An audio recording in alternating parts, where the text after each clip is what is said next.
से treasure NFT dollar transfer करने के लिए आप बाइनेंस को अपने ओपन करेंगे।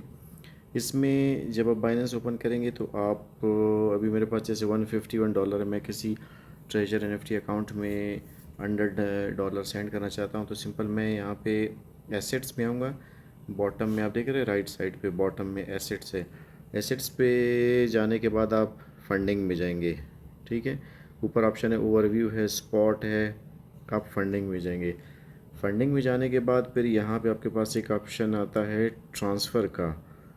ये देखिए डिपॉजिट विदड्रॉ ट्रांसफ़र, ट्रांसफ़र को क्लिक करेंगे। नहीं सॉरी, विदड्रॉ को क्लिक करेंगे। विदड्रॉ यहाँ पे डिपॉजिट के साथ विदड्रॉ विदड्रॉ को क्लिक करेंगे, ठीक है।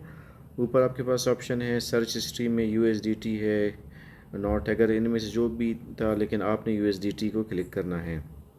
फिर आपके पास दो ऑप्शन है, आपने ऊपर वाला option send via crypto network click करना है, राइट। वो जो आपको पता है कि ट्रेजर NFT का जो वो होता है एड्रेस होता है, उसको यहाँ पे पेस्ट करना होता है, जो मैंने ऑलरेडी कॉपी किया हुआ है। और यहाँ पे नेटवर्क जब आप क्लिक करेंगे तो ये BEP20 जो पहले नंबर पे ऑप्शन है, इसको क्लिक करना है। अमाउंट आपने जितना भेजना है, अभी मैंने सेंड करना है $101, मैंने कर दिया, ठीक है। बैलेंस मुझे बता रहा है कि मेरा टोटल 151 है। उसके बाद मैंने यहाँ से विड्रॉ करना है। अभी यहाँ से आप इसको कंफर्म करेंगे, फिर ये आपसे थंब इम्प्रेशन या फिंगरप्रिंट मांगेगा, तो वो मैं कर देता हूँ। यहाँ से साइन इन और ये फिंगरप्रिंट मैंने लगा दिया एंड ये प्रोसेस कंप्लीट हो गया।